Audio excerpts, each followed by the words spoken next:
Howdy, everyone.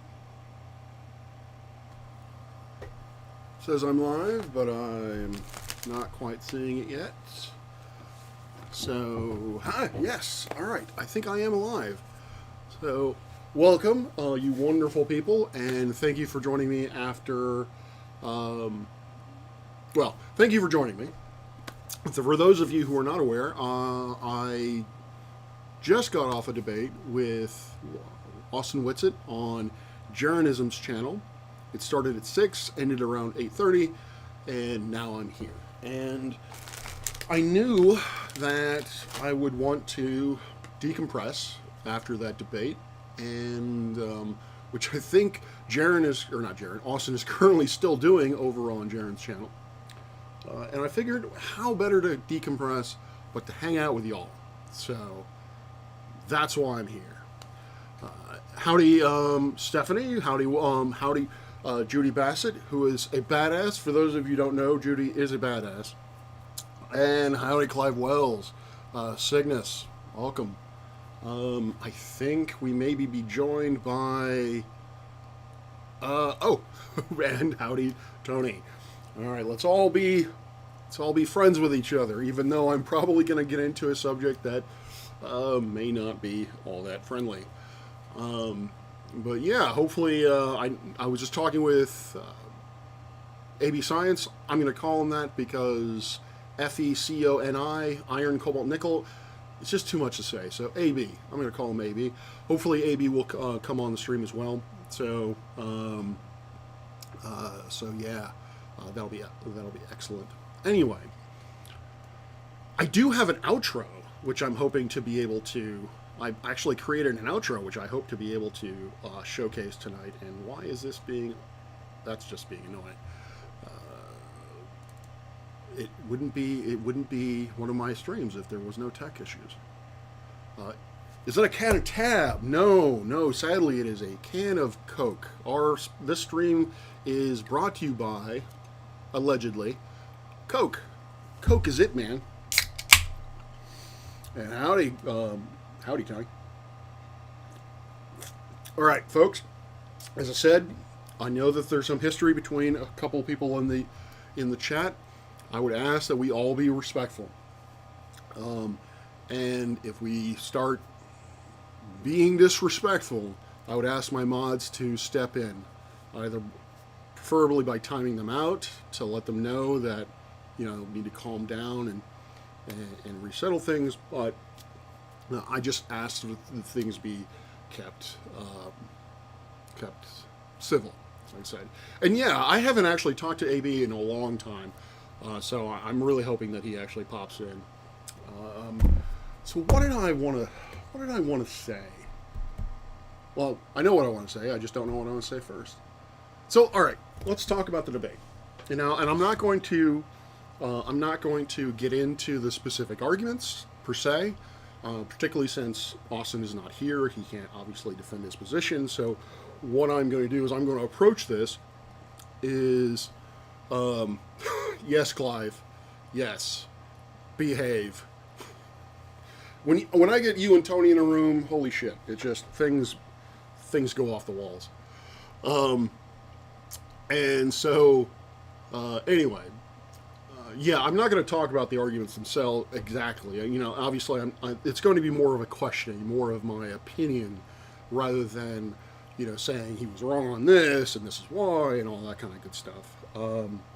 I'm fairly certain that I disappointed Toon when I couldn't really rebut his ionosphere claims because honestly, I don't know too much about radio transmissions at the high end. Had to be honest and had to punt on that. I suspect that there's more going on than Austin has put forward. Not to say that he's lying, but maybe he's missing something. So, and Tony, I hope you don't.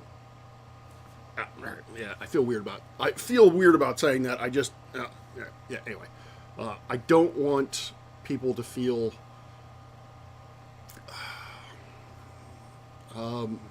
as if they're being judged by anyone else or by me or anything like that, because no judgments, peace, love, happiness. Anyway, but yeah, the arguments, the debates, and where was I?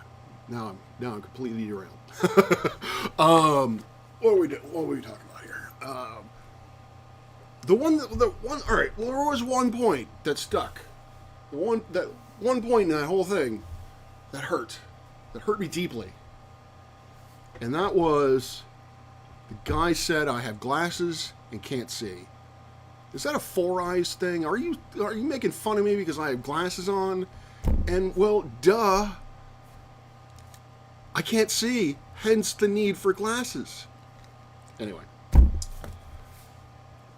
the take-home point that I had with my discussion with Austin, which I pointed out, is that he makes these declarative statements that, the globe has been debunked, relativity has been debunked, all that sort of thing.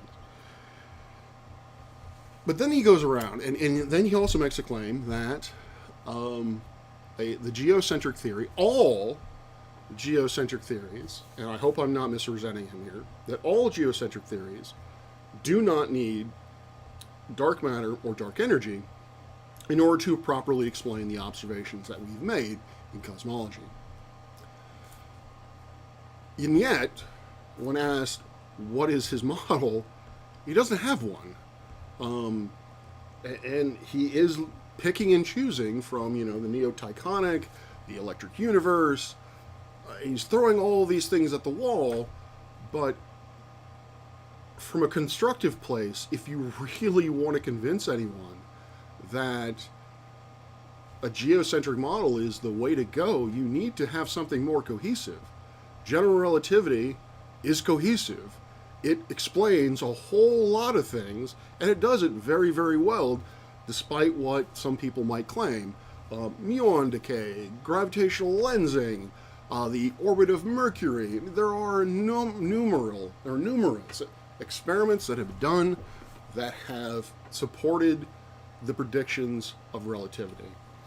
Later on, I'm going to do a video in and upon itself. I plan on doing more edited content. But one of the videos that I think that I really need to do, or feel that I want to do, rather, is explain the nuance between something a theory cannot explain and something that falsifies said theory. In my mind, and again, I could be wrong about this. I will definitely be reading more Karl Popper to get myself more educated on it. But my feeling is that if you have a theory and you see a phenomenon, let's say the Type 1a supernova observations, they pointed to a model of the universe that was accelerating. That was not only was it expanding, but it was accelerating.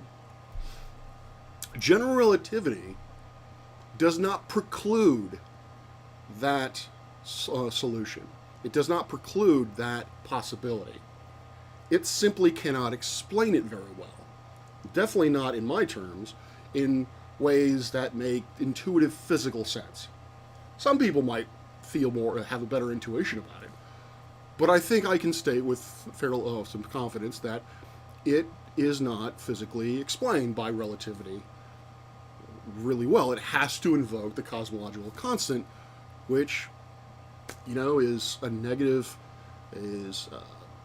pressure. I can't remember the term off the top of my head. Maybe Clive can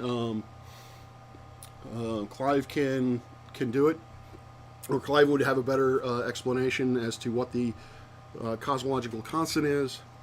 But my point of view is this, or my point is this, is that the evidence which suggests that dark energy is a thing doesn't falsify relativity.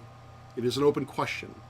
If relativity had said that dark energy cannot be a thing, and we still found it, then relativity would be falsified. Not being able to answer something is completely different than answering it incorrectly. And so that's what I'll say on that. And So when you come up with an idea of a geocentric model, and you make the claim that it can explain everything or whatever, um, it has to be. It has. To, you have to have a model. You have to make a positive claim, and ultimately, this is advice that I would give to any flat earther: is that I really don't see positive claims, and a positive claim means that you have something that is intrinsic to flat Earth, a physical phenomenon intrinsic to flat Earth. The most obvious analogy I can make is gravity with the globe Earth. You have a physical process which is tied into the model itself, the idea, and actually, now that I think about it, this might be the wrong way to go about this, but you need to make a prediction. You need to basically say, all right, we're going to see this happen, the sun set at this time at this place, because of the physical geometry of the flat Earth. There's the only evidence that I've seen is all negative. It's all, well, the globe can't explain this, or the globe doesn't explain this. And that isn't sufficient in the sense that every time that I see that negative explanation, there is a globe explanation for it that is viable, whether you believe it or not. What I'd like to see, what would convince me or help convince me that flat Earth was more of a real thing, is positive evidence. Make a prediction. Austin claims that science explains. I disagree with that to a certain extent. As I said in the debate, science predicts.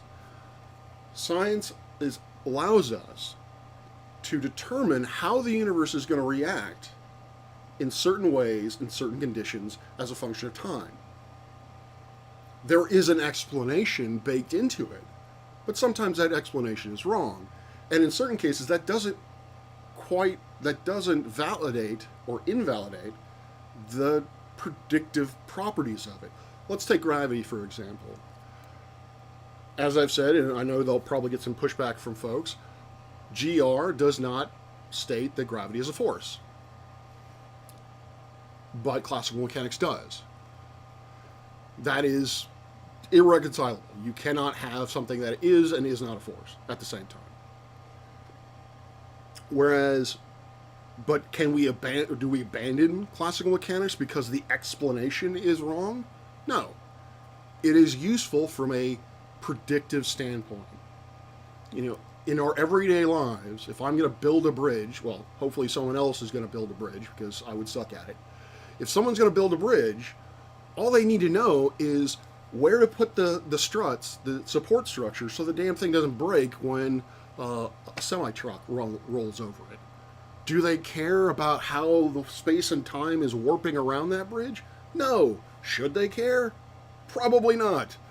So to me, it's much more of a practical, pragmatic viewpoint in looking at it. So science doesn't explain, it predicts. You should be able to use science in order to describe the physical nature of things such that when you do something, you know what's going to happen, or you have a pretty good idea of what's going to happen. What do we have in here? Oh, I figured that I thought that Tony would push back on me on that. And I do agree with science. I think it would be an interesting conversation and this thing is not working.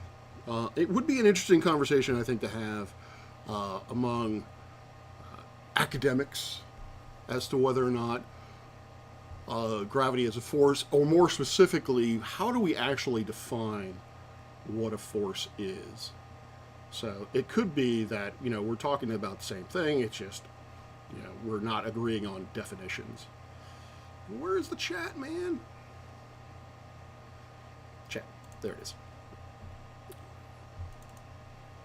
Sorry, the chat screen is irritating. Anyway, all right, I'm going to leave that alone. Ultimately, it doesn't matter whether or not gravity is a force. What matters is the difference in force between the observer and reference frame origin and the observed object. Okay. Yeah, I think what he's saying is basically agreeing in that if you can describe it, if you can predict rather what is going on with that system, it doesn't really matter if gravity is a force or if gravity is warping of space-time or if gravity is in fact something we haven't explored before, which is what I really, really, really, really hope happens within my lifetime, because that would be friggin' awesome to be able to see a scientific revolution as it happened. You know, I if I were to, not that I really want to live in the 1920s, because healthcare, even though it's not free, it's way better now than it was then. Not that I want to live in the 1920s, but I would have loved to experience that the the exchanging of ideas, the debates, the conferences that must have happened when Einstein got up and said, no, no, no, no, classical mechanics, not good. There is no absolute reference frame. There is no absolute time. Speed of light is constant, so forth and so on. That would have been awesome to be able to do it. I would love to be able to see that now. So, Lagrangian and Hamiltonian mechanics don't usually make a distinction between what is and is not a force. Agreed. I actually was looking into that. I have a love-hate relationship with this book. It is Classical Dynamics by Marion and Thornton, mainly because the professor who taught me classical mechanics with this book was horrible. But I was looking into Lagrangians. Mainly what I was looking into was verifying that you could have an equation of... you could use a Lagrangian to determine an equation of state with dissipative forces. Because I looked into Popov's paper on the Neo-Tychonic system, and essentially what he was doing was just changing a reference point. He was deriving the potential of a system where the origin was no longer at the barycenter, but it was on the Earth. And I was like, oh, okay. Doesn't really prove anything to me, because I kind of already knew you could do that. But the thing I have most with the question I have most with, well, maybe not most. Question I have with the physics of the Neo-Tychonic model, relational mechanics, is how they deal with dissipative forces, tidal effects, things of that nature. So, shouting into the void sounds like an exercise in futility. As sound goes nowhere in a vacuum. Exactly. Yes. Me saying stuff is really kind of a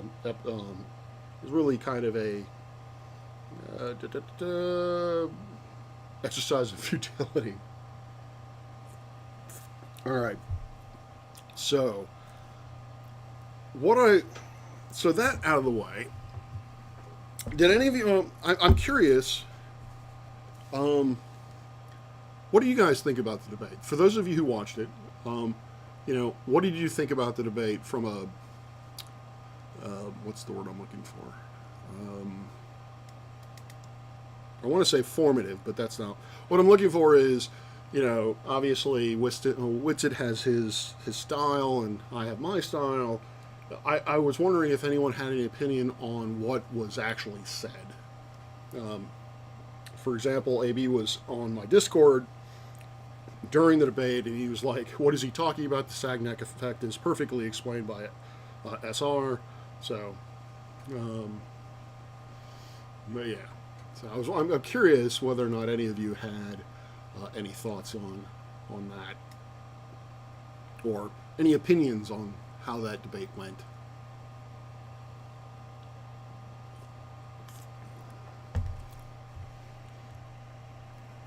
Didn't watch it, yeah. I cannot fault you for that. I cannot fault you for that. What do I want to do here? While you're thinking of that, there is a specific topic that I wanted to get to in this shouting into the void.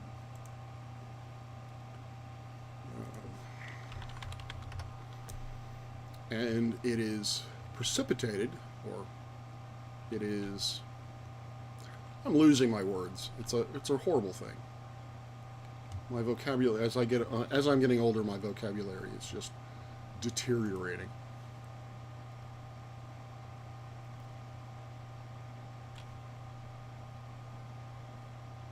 All right, YouTube is apparently taking its own sweet time.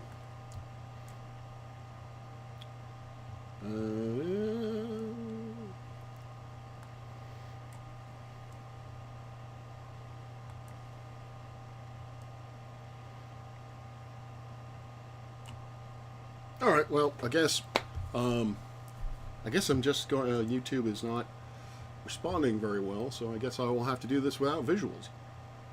And I think my computer is just. My MacBook is just so slow, overworked.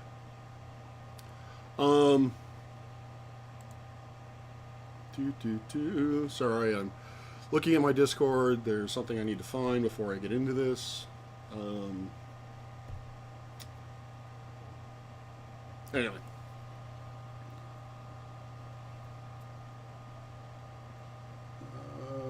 Okay. Dun, dun, dun, dun, dun.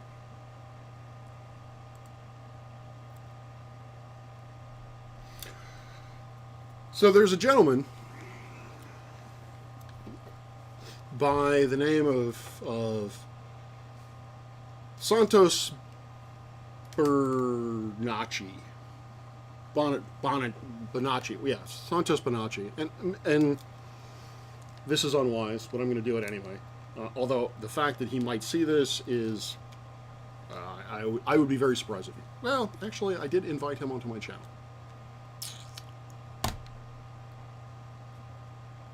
Yeah, I'm going to hold off on that, actually. I am going to hold off on that for reasons. Because I did invite him to come onto my channel, but essentially what it was is that his channel recently got nuked. And once I have an answer from him, I will talk about it more. But in sort of a related way, I can still kind of get into this. Is that, yes, Santos, that is the general consensus of the folks that I know, is that Santos is a vile human being. And I think I'm buffering. Am I buffering?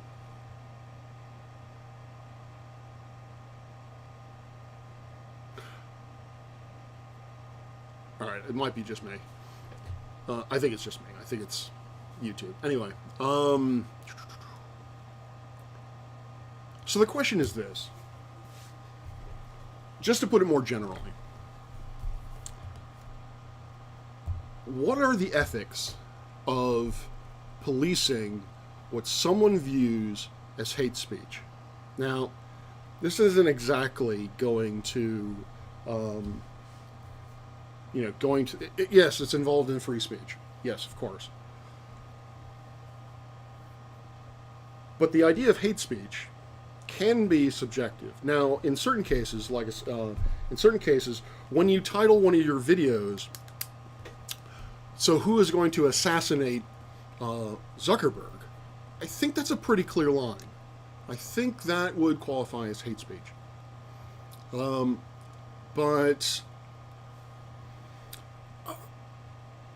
So I was mentioning to somebody that, if it was independently wealthy, I would start a nonprofit who would hire people whose only job was to go scour YouTube's, Instagram, what have you, and find people that were actively actively spreading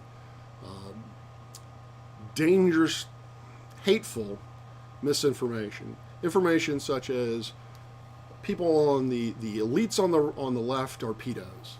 The elites on the left unalive children and drink some kind of weird concoction made out of their vital fluids.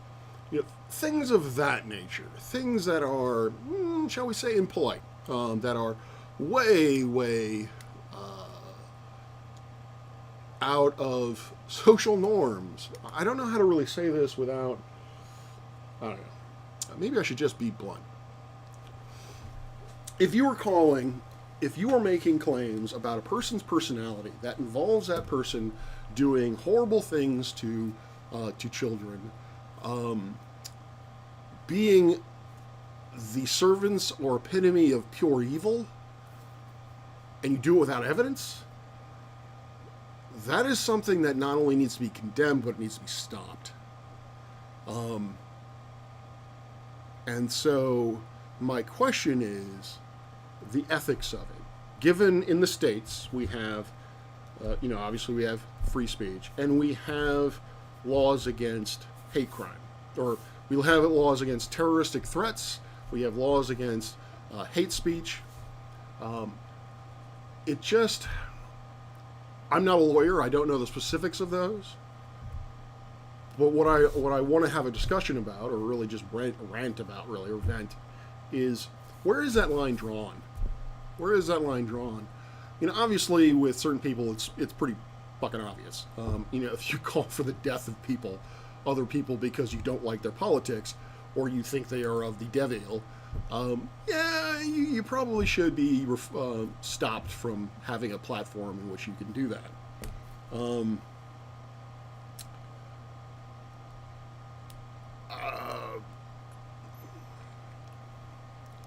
Yeah, I am not a free speech absolutism as a justification.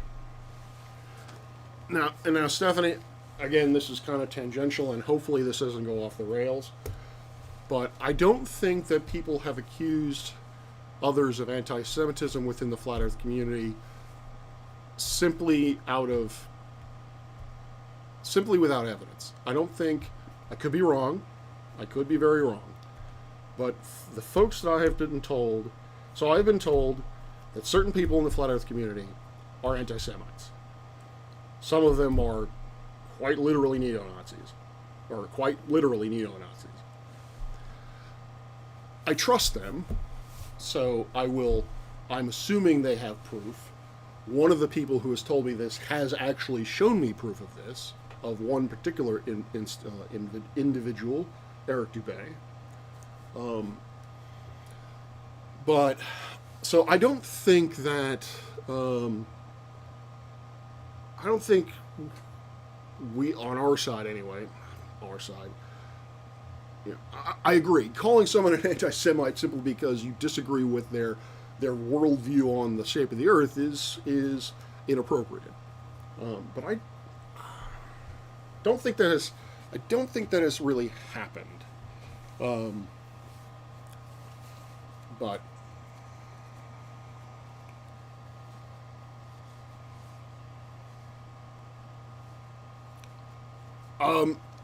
yes, yes, and you know what? I will stop because that, like I said, will go off the rails, and I will stop.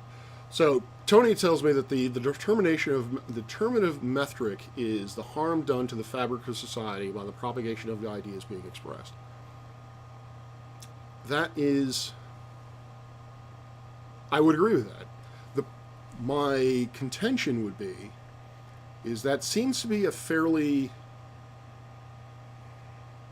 subjective standard by harm done to the fabric of society. Like what does one, I don't think, and I may be very, very naive with this, is that I don't think the idea of doing harm is as cut and dry as, I don't think it's cut and dry. I don't think and obviously I will go off and say that I am not a moral relativist. I do believe that there is a absolute definition of right and wrong. But I think that there is certain nuances that need to come into play, extenuating circumstances that need to come into play.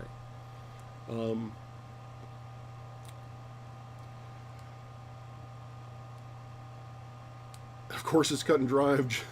Just ask Clive. Sorry, there's a little heart there that's preventing me from seeing stuff. I mean, we can get into a moralistic argument like, I won't use that dude. Let's say Pol Pot. Would you, is it, is it moral to kill Pol Pot before he became into power because you knew that he was coming into power and that he would be killing millions of people, or even when he was in power, killing him in the hopes that you could stop that harm?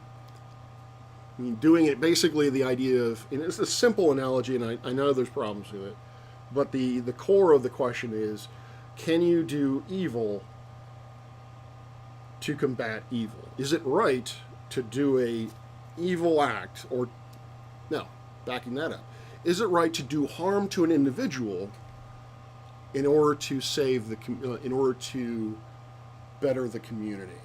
I guess. Did Emperor Palpatine get where he got by worrying about morals? Considering that he got thrown down the shaft of a Death Star, I don't know if that's really a great way to end up. But yes, I catch your point. So yeah, where was I going with that? So yeah, that's ultimately the issue. I think that issue here is, you find a creator out there who is putting out all kinds of things that you'd feel to be harmful. That is, let's take it to a certain extreme, because I have heard from FTFE, for example, I have heard him claim that if you teach Flat Earth to your children, you are in fact committing child abuse, and that you should have your children taken away from you. I think that's hate speech. I think that is a gross overreaction to the use of the term child abuse, to the point that I don't think he understands what child abuse actually is. So if someone says something, so what I'm getting to, stutteringly, is, some in our community feel that teaching Flat Earth does actual harm. So should Flat Earthers be censored? Should they be deplatformed? And there's a big line between claiming that teaching someone, or thinking that someone is doing child abuse by teaching them Flat Earth, and actively calling for the murder of somebody. Obviously there's a big difference between there. So I'm just curious what that line is between those two kind of extremes. So, let's see. It's detrimental and abusive. But abuse. Yeah. Flat Earthers should not have the right to propagate their beliefs without an explanation of the errors they are making. All right. Right now I'm trying to think of if folks want to get on stream, how would I go about doing that? I don't know if anyone would want to get on stream, but I don't have headphones.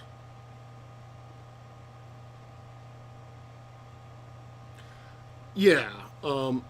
Again, I don't think Craig really quite understands the what he was actually saying, which to me means he doesn't really know what child abuse actually is. But I will say that I could be very wrong about that. And Zoom, okay, well, let's try that. I'm using OBS. The last time I used OBS and Zoom, things went badly. So, hey.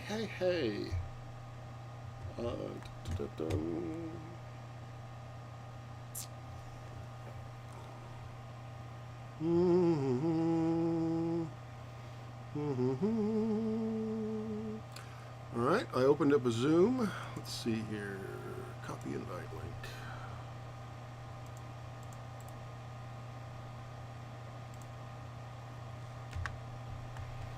All right, so there's the Zoom link. And if someone wants to pop in and chat about this. Or if you just want to jump in, chat about something that isn't so, shall we say, controversial. That would work as well. Where is my OBS?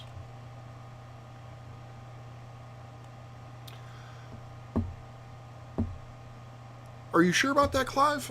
I'm not saying you're wrong. I'm not saying that you're wrong. I'm just. Is that really happening? Is he actually just sort of taking the devil's advocate sort of position? Because I used to do that in my younger days. I used to, when in a debate, really an argument, if I wanted to be honest, I would take a viewpoint that I was not fully invested in, but thought may have merit, and thrown it back at the other person to see what their response is. Doesn't seem to me what Craig is doing in this case, but I'm curious about that. How would I do this? Okay.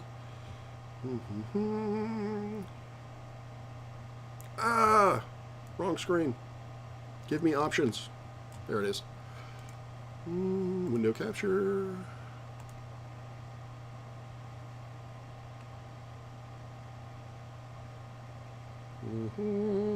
Zoomity zoom zoom. Nope, wrong one.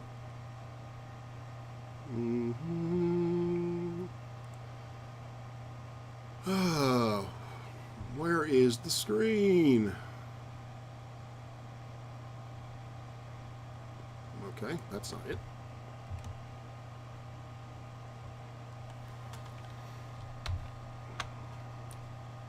I so need a new computer. Oh, good. So slow. So slow. So privileged. Oh my God.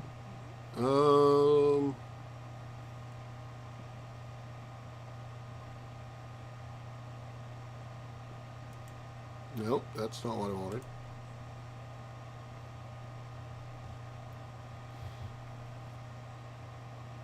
How do I... this is frustrating. Super frustrating. All right. How about now? How about now?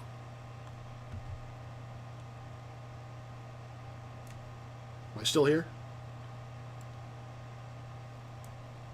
I'm back! Yay! And there was much rejoicing. So FTFE had a family emergency that he needed to tend to, and that's the reason why he had to bail on the debate. So I hope he and his family are doing well.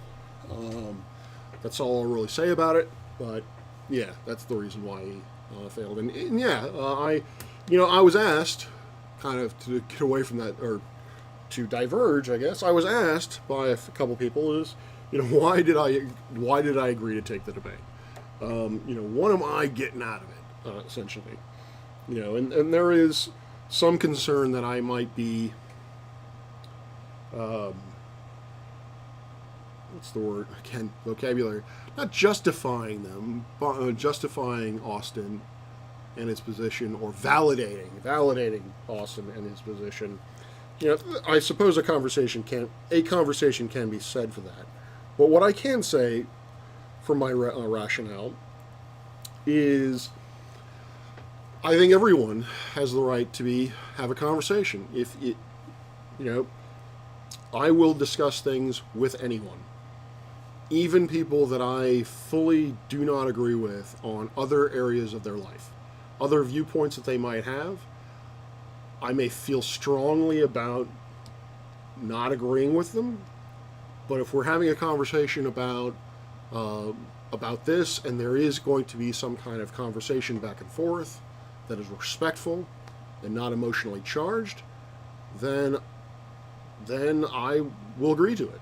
Everyone is worth that kind of respect, that kind of decency, in my estimation. Again, no judgment to how. If anyone else feels differently, I'm not judging you for feeling differently. I'm just saying that's my perspective. The main reason is if I feel that that a conversation can be had that is respectful and not emotionally charged or overly emotionally charged, then I think that conversation needs to happen. One, do I think that I changed Austin's opinions or views in any way? No. Do I hope that I've given him something to think about? Yes. But I hope that I have reached, or possibly someone in the audience, to give them something to think. Even people who think that the Earth is, or people who, the Earth is a globe. Hopefully I've said something that, like, you know what, that's cool. I did not know that about, say, the barycentric correction. Maybe I should look into that. That would be really awesome. I think that there is possibility to, I think there is possibilities there for growth in other ways. Is Whitsitt a liar?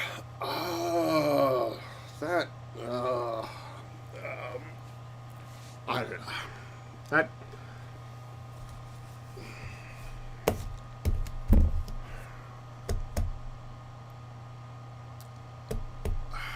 And I'm already telling because I have to pause on it. I'm sure, if Austin were to see this, he would be rather annoyed with me right now. What I have to say on that is that I have found, and of course he's going to want proof if he sees it, is there have been times when he has said one thing and then gone back on it and said something else. And he hasn't admitted that he was wrong. So is that lying? I would think yes. His whole claims about stating that geocentrism doesn't require dark matter and dark energy is wrong. I think almost to the point of deception. So, yeah, I don't know, and I don't know whether or not that's constructive. But again, no judgment. I just what I'm looking at is where is the end goal of having that discussion? What are we trying to get to by having that discussion? But you do say in your mind. So, where is it? There was something else you were going to say. I think that as a society we have some serious misconceptions of how children should be raised and educated. Yeah, I definitely think that we have serious differing viewpoints, certainly, about how children should be raised and educated. From my point, the point that immediately comes to mind is I'm in a state where Governor Youngkin believes that parents should have a large say in how their children taught. I vehemently disagree with him because their parents are not trained educators. If the school is teaching morality, then the school should stay away from that completely. But if the school is teaching science, then the parents should stay out of that. Science is not a moral issue, or at least it should not be a moral issue. So the idea of parents coming in and saying you can't teach this, but you can teach that, to me is beyond the pale. I vehemently oppose that. So yeah. Whitsitt presented seismological papers in an effort to support the position that seismic models do not work and defend the position that flat Earth seismic models do not work. And recently I was given a list of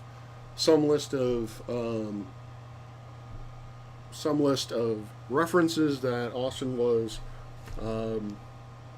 giving at some conference or what have you. And I just selected one, and he was saying that all of these were pieces of evidence where the author was in support of the semi-luminous ether. And I picked a paper by Dirac, I think in 1958, and no, that paper had, if I remember correctly, that paper had nothing to do with. I mean, it was entitled something. Ether was in the title, but it certainly didn't say that the ether was a thing. It certainly didn't have strong support for it. So to say that that is a paper to support the idea that ether was proposed or was put forward by prominent scientists, that's just not right, not true.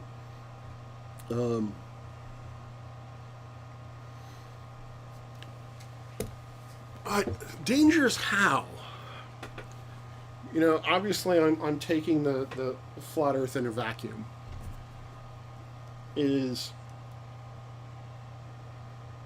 How is having the, and again, this is kind of playing devil advocate. I do want to know obviously I have my own opinions, but what I want to know is from others is why is believing that the Earth is flat, why is that dangerous?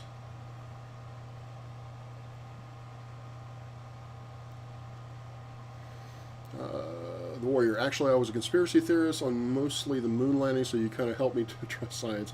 I appreciate that. Actually, Warrior, I thank you. I really, that means a lot, actually.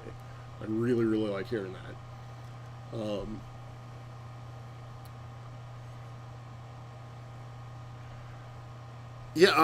With folks that are basically just moon landing conspiracy theorists and not, flat earthers or whatever, I've often wondered. Well, I often wonder with flat earthers what motivates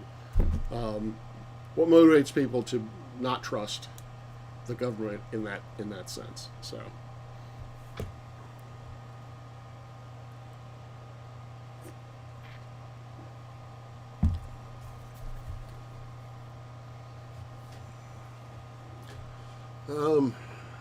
Let's see. Yeah, you know what? I think this topic needs to be addressed in less of a slipshod sort of way. So I think I'm going to put out feelers to you, Tony, definitely, and others, and see if I think Toon would be interested in it, and just have a discussion as to what is the danger. What is the danger? Can we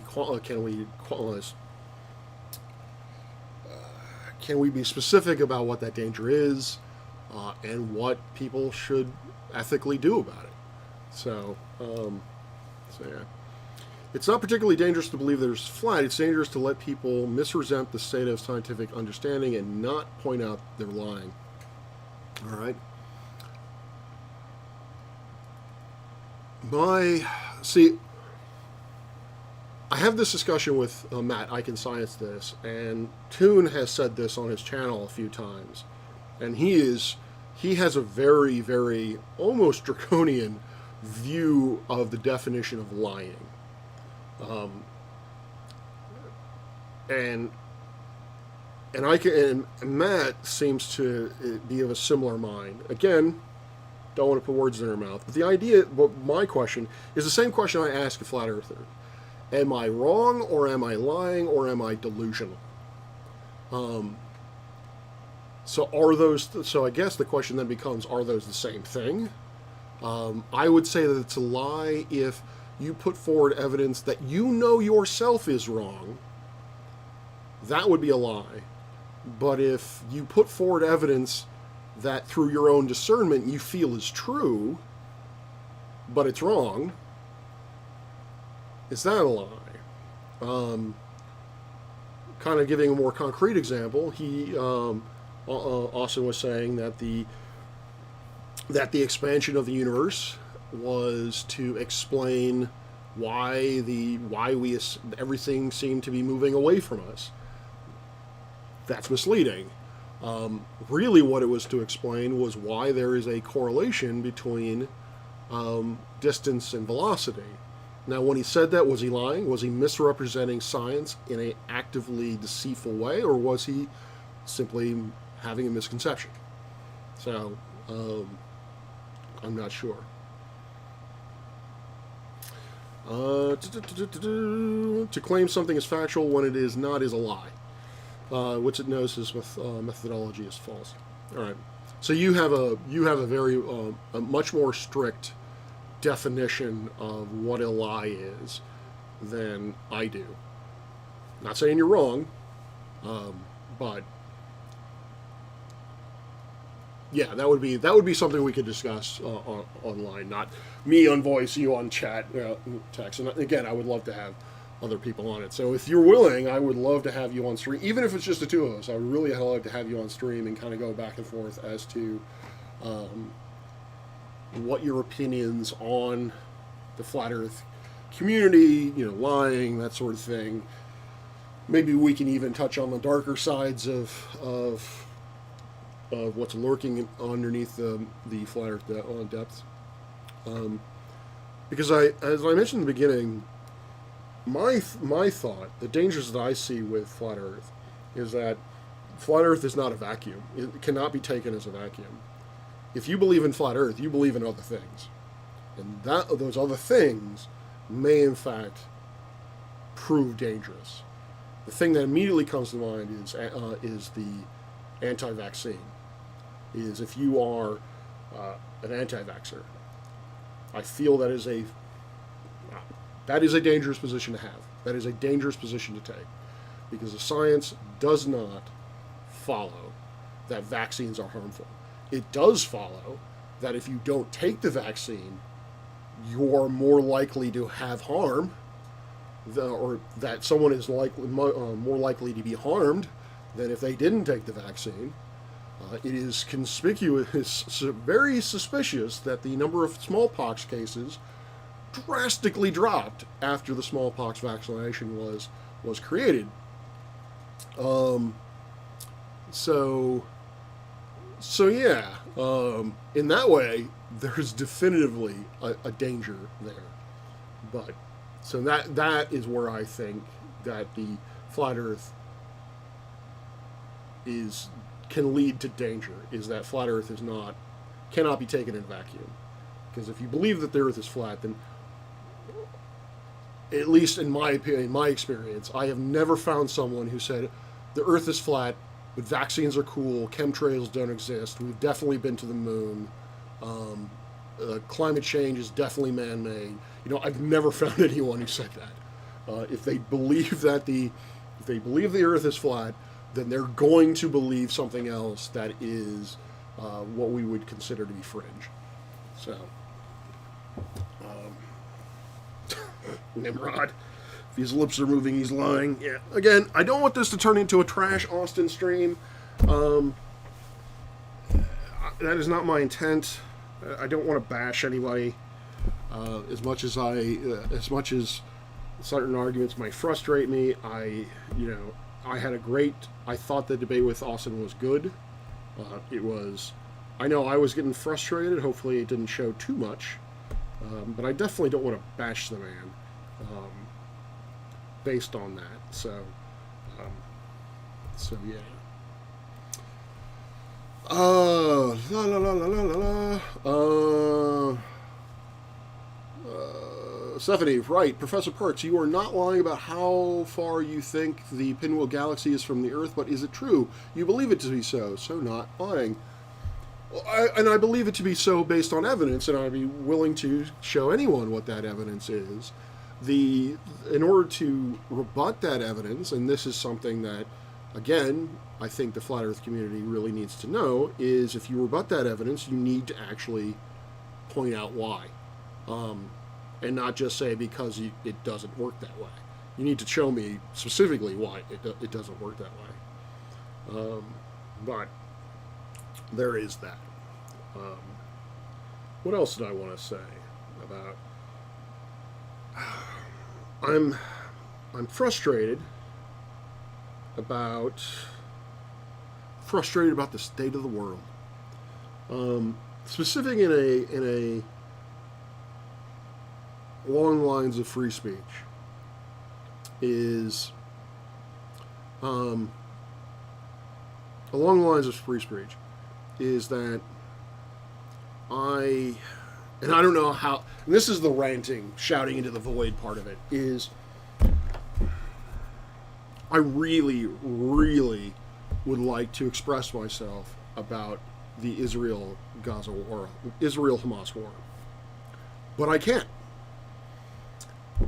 And it frustrates the fuck out of me. Because the reason why I can't is because, as an academic, there are real repercussions as to what my opinions publicly, as there are real repercussions to expressing myself publicly. Harvard, Penn, I think it's Cornell, a number of high-profile universities have gotten donors. Donors have dropped them like a bad habit because of how they have approached the subject. And I think I've heard a teacher getting censored for it or getting maybe even fired. I don't know. But it frustrates me that, particularly in academia, that one cannot have a conversation, particularly a public conversation, when certain viewpoints are immediately radicalized. When you say one thing and it is translated to mean something that you do not mean, that frustrates the fuck out of me in terms of, again, this is academia, college. This is where we should be expressing peacefully our opinions. This is precisely the place, precisely the time for people to express themselves as vehemently and as non-violently as possible. Because I believe that the only way to really break through, and this is what I found to be true in college, is that I had some very uncomfortable exchanges. I was very conservative when I was growing up, to the point that I expressed to my mother that if you don't work, you starve, which my mother thought was amusing because she's like, "You're in the right place, honey. Just, that's a little extreme." Not that I was wrong. It's just I shouldn't be saying that in public. So I had some very uncomfortable very uncomfortable exchanges when I was in college, and they were heated. None of them were violent, but they were fucking heated. And it was only through those conversations that I realized that in a lot of positions I was full of shit, and that I was not seeing the other viewpoint. And it was liberating. Liberal. Get it? Liberating? Anyway. So the idea that conversations like that cannot be had due to real life censorship, or actual being money being dropped from program, people being put into academic hot water or possibly even being fired. It frustrates the fuck out of me. So I even put together a short, and I sent it to friends of mine who I trust, and was like, "Hey, should I post this?" And they were like, "No." I'm like, "Okay, sure." The reason why they were posting it is because the thing I was saying was so bloody obvious that it was like, why? You're just inviting someone to come at you when what you're saying everyone should be agreeing about. So yeah. Ontario MPP was kicked out of her seat for, it's all over the place. And the thing is, what frustrates me the most is that I see that in the academic setting, because we need to be better. Academics need to be better. The academic world needs to be better to be able to express ourselves in ways that are not immediately taken to be hate speech. Which ties into what I was talking about before, is what quantifies hate speech. What is it? And if we see hate speech, if we see what we believe to be hate speech, what is our ethical obligation to do about it? What do we need to do about it? Or what are we called to do about it? So, yeah. But again, I will I will put that together. A lot of young people are overly confident in their intelligence and level of information. Certainly was true for me. Hell yes. When I was in my 20s, was, I was absolutely certain. You know, this is kind of a trope at this point, but I was absolutely certain that I knew the best. I knew what the world was. I knew the solutions to the world's problems, at least philosophically. And yeah, in a lot of cases, I was absolutely full of shit.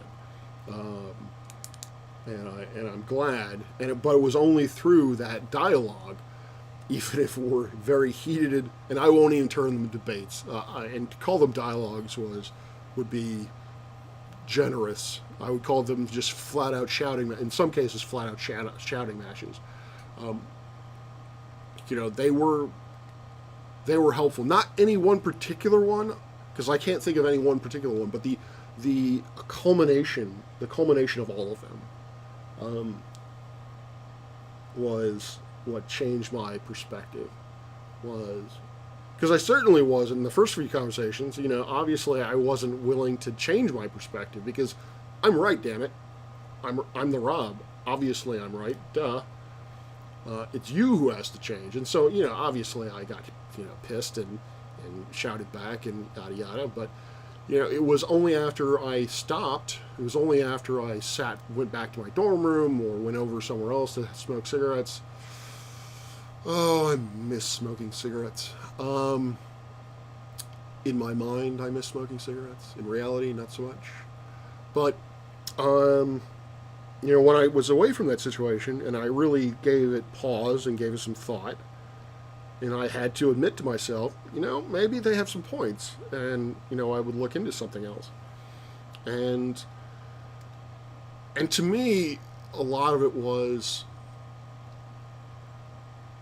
that I was informed that my viewpoints were causing harm or could cause harm, and I don't think anyone really wants to cause harm. God, I hope not. Most people do, or a good fraction of people do. And so when it was shown to me that my viewpoints were harmful, definitely they would do more harm than good. That is when I really had to reevaluate my situation.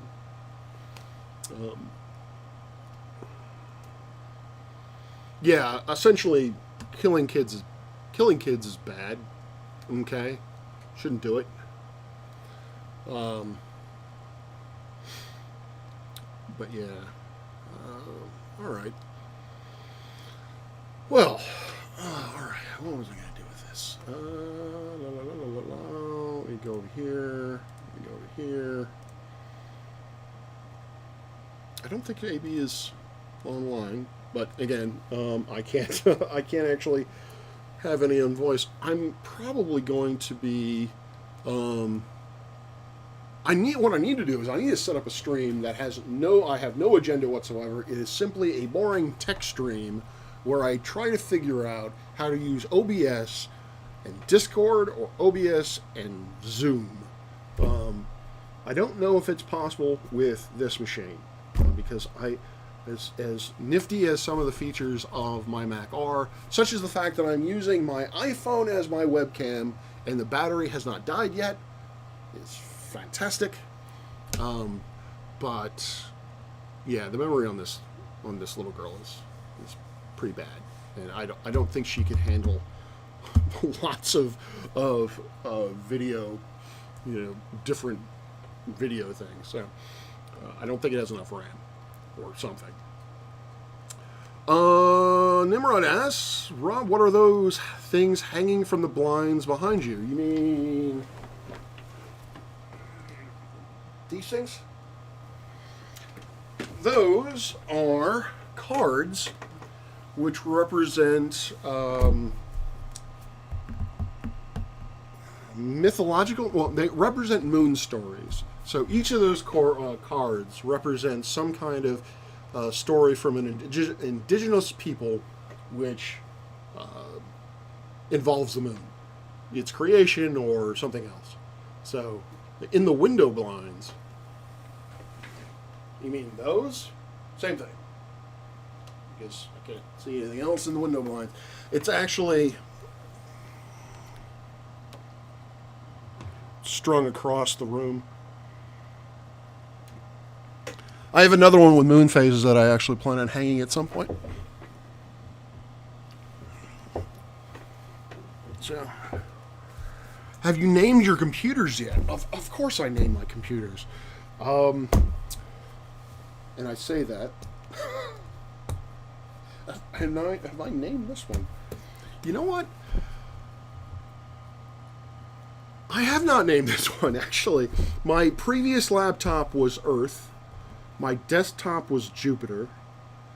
And I've gotten rid of both of them. So no, I haven't actually named either this one or my desktop. So I will take Groucho, Harpo, and Beppo. I do have 3 computers. One of them really doesn't work at all. So, Groucho. No, I like Harpo the best. No? I really like Harpo, but do I like Harpo better than like Groucho? That's, okay, so Groucho is my work computer because I do the most stuff with it. It's the primary. Harpo would be the desktop at home, and Beppo is the one that's useless. So, name it Flurf Slayer. Sally. Nah, no. If I had a Mustang, obviously I would name it Sally. That's I think that's federal law at this point. Knowing Mars, I kind of went with that. Is I never had. So obviously my laptop was named Earth. No. My desktop was not Jupiter, was Sol. So the idea was that my desktop was the primary place where all of the work got, the data was held, and then Earth was where the laptop that I roamed around with. So Marlboro Camel and Philip Morris? No. I only smoked Camels. I was a Camel man. I didn't smoke anything else. So definitely not. I would definitely not name anything Marlboro. Gravity, entropy, and downity. No. I'm pretty settled on the Marx Brothers. Yeah, I like that. So, this is Groucho. Hi, Groucho. So that would be Harpo at home. Beppo. Maybe I can get Beppo to work. Droppity. Chico's better known than Beppo. I have to say that it's been a while. I thought there were 4 Marx Brothers. Man, now I need to watch Duck Soup. I think I'll do that after this stream, if I can find it. God, Groucho Marx is just brilliant. Just comic genius. Groucho Marx is comic genius. I just... There really is no one better from a comedic timing standpoint than Groucho Marx. Anyway, I'm rambling at this point, which probably means that I need to actually get off the stream because I am no longer speaking about things in a coherent way. But before I go, I will be having yet another Flat Earth conversation. I will be having it with Alan Space Audits tomorrow on Flat Earth Friday. I can't remember the name of the... Let me see if I can actually find it. Name of the board, or of the channel. And, yeah. Oh, maybe. Alan, there you go. So I believe that I will be on...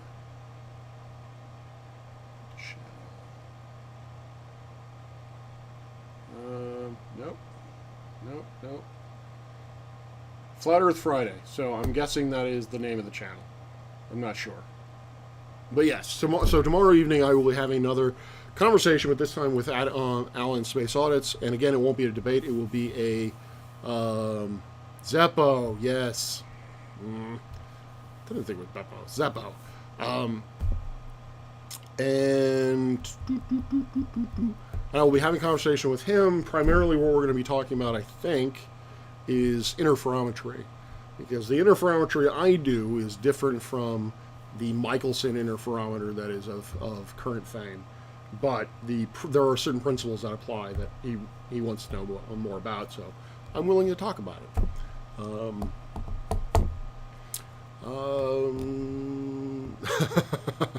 MMM. I don't think it's MMM. No, I think this might be on his channel, actually, Space Audit's channel. And what I'm going to ask, actually, was Alan was the first person I have ever done a live stream with. So you can check it out on my channel. It's quite literally the first live video I've ever posted. And it was a conversation with him. I met him through I Can Science That, and we had a conversation that was like 3 hours long, talking about his motivations for why he rejects mainstream science, which I thought was rather enlightening. And at the time, he was very new to the community, and now he is speaking at Flat Earth engagements. So I'm very curious how he went from that to where he is now. He has progressed quite a bit, so I'm very curious about that progression. So people are funny. All the Marxes except for Karl. Yeah, Karl Marx. Capital was anything but funny. I tried to read it. I've read the Communist Manifesto. I look at it as the Communist Manifesto as a Hobbit. Fun read, short read, great read. Capital is the Lord of the Rings. Thoroughly boring, in my opinion. So yes. Perhaps very influential to economics and communism. Really, really fucking boring.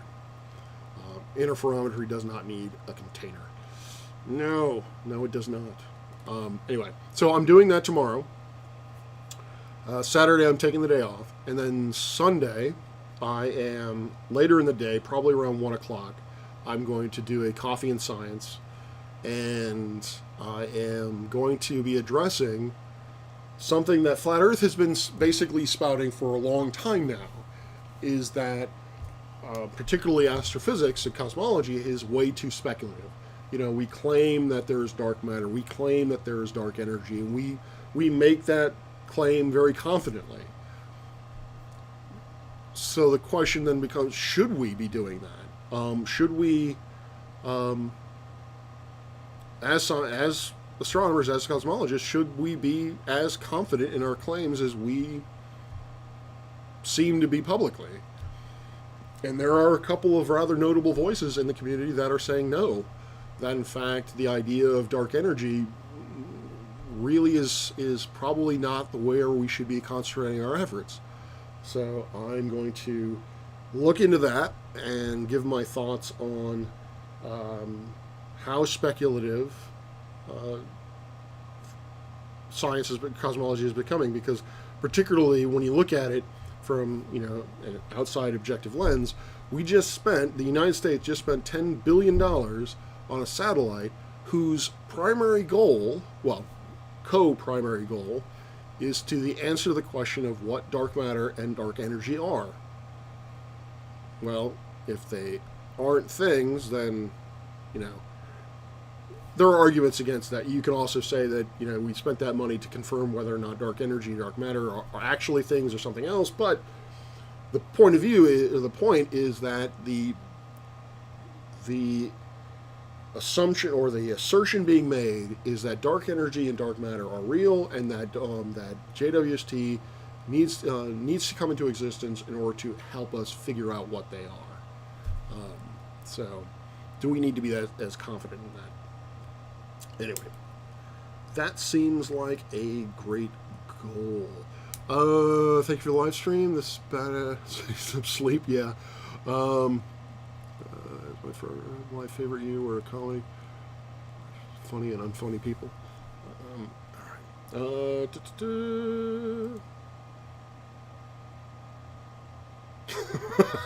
right. I applaud that you were Tony, that you are a fan of Weird Al, as all people should be. So there's that. Also, I had this conversation with Judy, but I want to put forward, before I go, I'm going to keep rambling on myself, is that I'm looking at doing more edited content. Whether or not I will have actually the discipline to mark out the time to do that, I don't know, because editing videos is tedious, it's long, and I don't like it. But anyway, so here's what I got so far. What I want to look at is making a video about the current exoplanet detection methods, because I likes me some exoplanets. I want to look at the S8 tension, which is one of the biggest cosmological problems that we currently need to answer. I want to look more closely at the fact that we're seeing galaxies in the early universe that are probably more massive than, well, they are definitely more massive than we would have expected them to be. So is this a problem with the model, or is this an observational problem? It's looking more like it's a problem with the model, so I want to do a video on that as well. I likes me some telescopes, so I will talk about telescope design. That will probably be more in line with, do you want a telescope? Do you want to purchase one? So that may be actually a great collab with Bob, with Dr. Bob, if he watches this. I'll probably have to reach out. I want to talk about the Doppler shift a little bit, because as before the stream, I was speaking with Jaron, and he was explaining to me what he felt, or he was explaining to me how he conceptualized the Doppler shift, and he felt that he thought that the Doppler shift requires not containment, but requires a medium. So it wasn't, he couldn't conceptualize why light would seem to change without changing its speed. So I'd like to go into that. I think that would be real interesting. On top of all that, what I'd like to do is I'd like to do a history of astronomy, and this is something that's been on my mind for a very long time, and I would really love to collab with Steaming Cup of Reason on this. Is looking at certain periods in astronomy and exploring them, basically making videos, summarizing those events, the characters involved, and what discoveries were made in those, and why those periods were influential. The ones I've got so far are the Harvard computers. Back in the turn of the century, Harvard Observatory hired a whole bunch of women because he could pay them less. At least that's the theory. And they did the computational work from the data taken by the big, strong, hardy men who worked at the observatory in the northern and southern hemispheres. And these are women that included Annie Joan Cannon, who determined the who developed the system for spectral typing of stars, Henrietta Leavitt, who determined the period luminosity relationships, basically real fundamental stuff. Harvard computers. The Einstein relativity, given this discussion about with Austin and others about who stole from whom and all of this, I realize that my understanding of that period of history is lacking. I know the broad strokes, but I really don't know the specifics as to who was talking to who all was involved in this and how they were involved. So I wanted to do a history on that.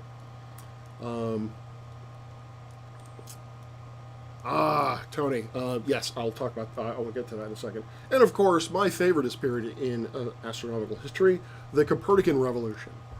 Talking about the really just you could make a multi-season episode or multi-season drama about this, starting with the life of Copernicus, going through that, which then leads into Tycho, which then brings in the character of Kepler, which brings in the character of Galileo, which then brings in the character of Newton. Just going from Copernicus through Newton, that period from 1550 to 1650 is huge, and there are so many characters that I love. Tycho being my favoritist. The dude had a pet moose that he liked to get drunk. How can you not like that? I don't know. How can you not find that compelling? So I'm hoping to be able to do that. Why not Aristarchus of Samos?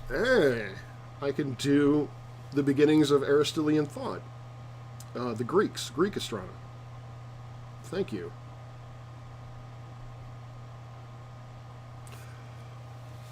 Yes, old metal nose. And so, Greek astronomy. Along those same lines, I might, although I don't know how to do it with a central thesis, because it's kind of all over the place. The early attempts to derive planetary motion and the Saros cycle based on what's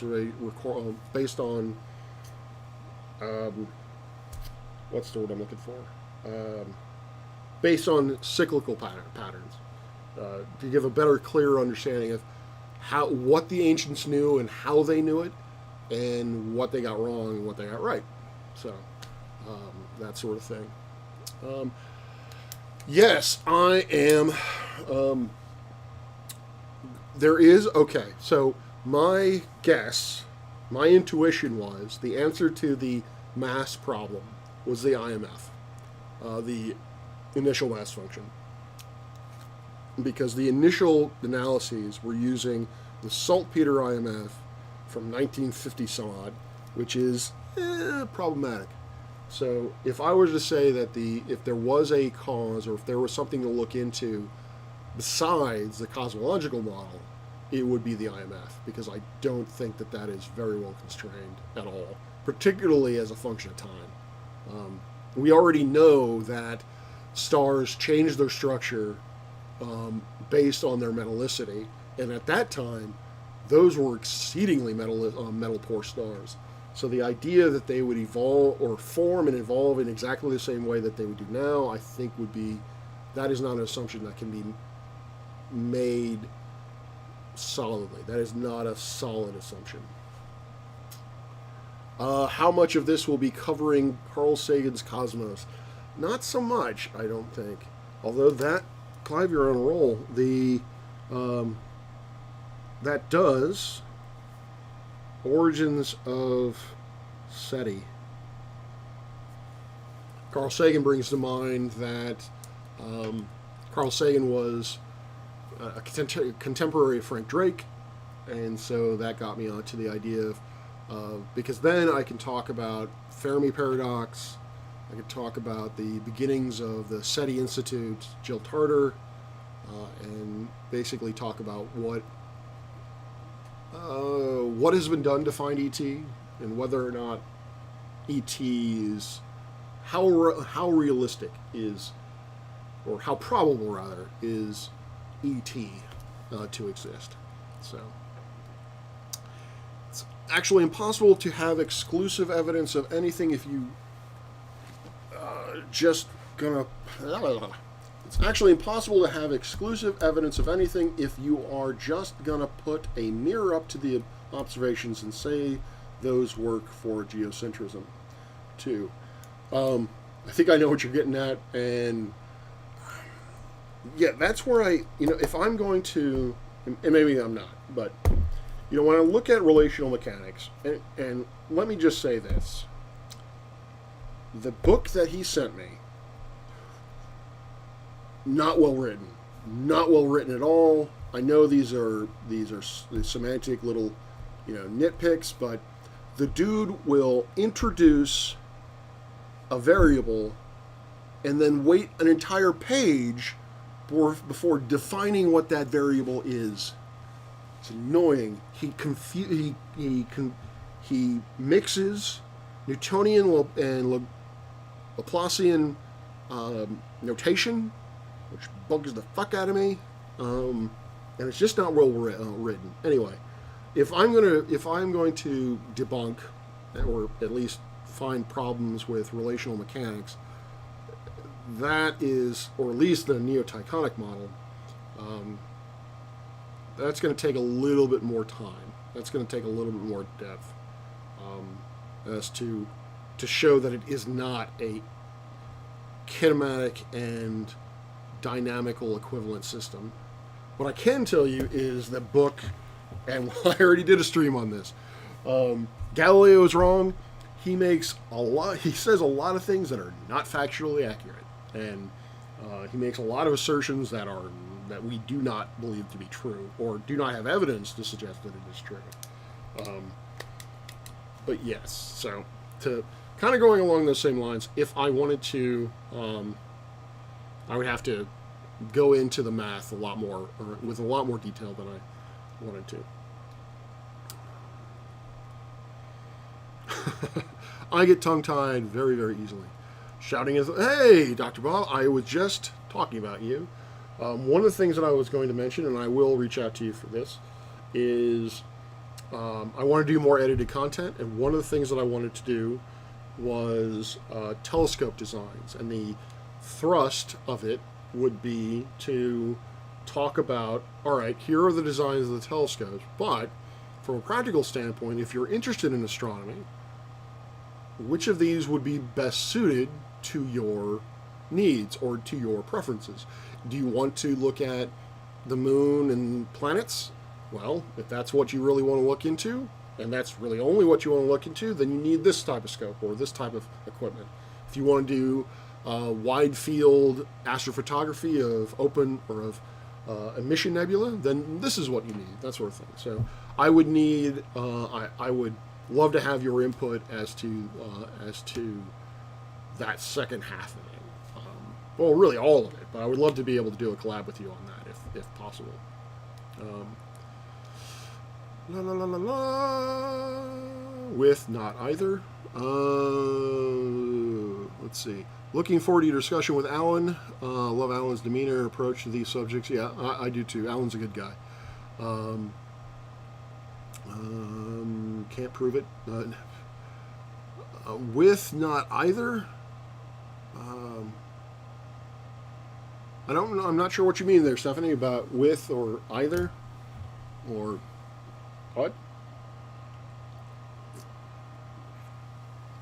But yeah. All right. I think. Hey, the Warrior! You just subbed to my channel. Yay! Oh, that was another reason. Another reason is purely selfish.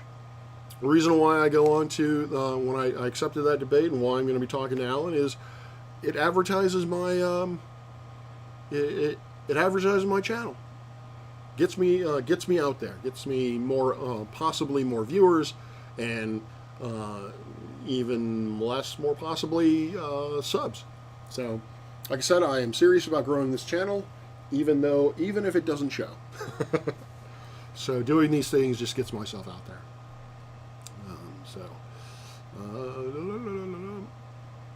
I do enjoy when you talk to Austin. He couches it with he's a good guy, so I'm going to go easy on him. When in reality he gets completely backed into a corner. You know, hey, I did appreciate that the debate turn was not a serious or formal debate because, yeah, he did talk to me about it yesterday. I didn't really have any idea about the format of the debate until this afternoon. That's on me. I didn't reach out before he told me, but it is what it is. And so I was kind of scrambling to get prepared. So it was nice of him to make it more of an informal debate rather than a, strict, here's topic, here's proof. Because if that were the case, I would have definitely put together some slides and so forth and so on. So yeah. All right. Like I said, I see that Normie, you've howdy to you. You've been here. Phil, I don't think I said hi to you yet. Dr. Bob, yes. But dun dun dun. Yes, I think I am needing to go home, and I'm going to end the stream. I have shouted into the void as much as I want to at this point. I will reach out to Tony, and I will reach out to Matt and Toon, and I would like to have a discussion about maybe even Craig. Have a discussion about what is hate speech, and what we should consider to be hate speech, and what is the ethical thing to do about it. So, all right. With that being, hate speech definitely needs a container that is closed, that is insulated, and that is buried deep, deep, deep within the earth. Definitely further than 8 miles or kilometers, whatever. But anyway, it is. I have loved having you on. Oh, actually, if you will permit me, give me a little bit of patience. I have an outro, and I want to see if I can get it to work. All right, media source. Let's try that. Media source. All right, browse.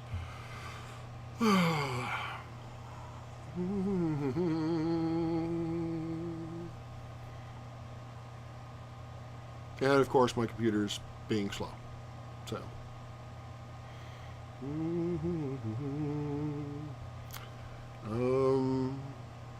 Dropbox. It's a MOV file, so I don't know if it'll actually play. I need to convert it into a MP4, but you know, reasons.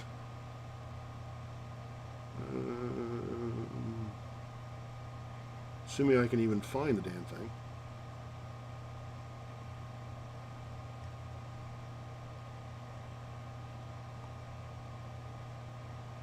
I am so prepared.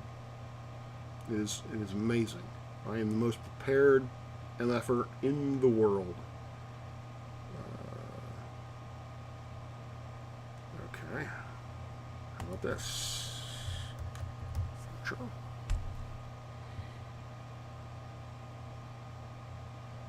Hey, there we go.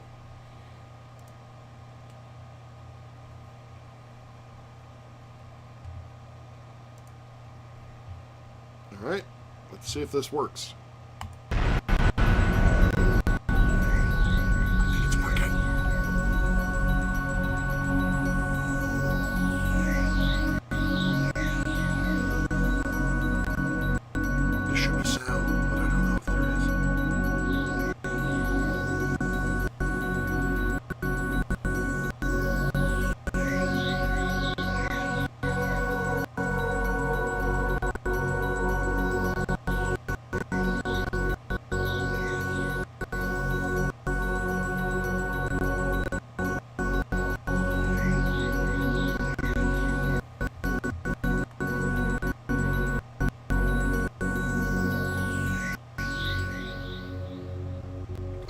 Typo!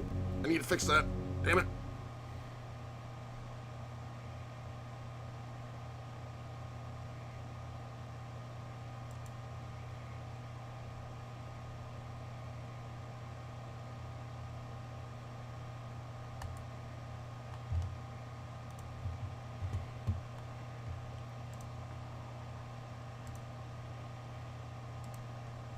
Yeah, I think it is choppy, but hey, at least I have something.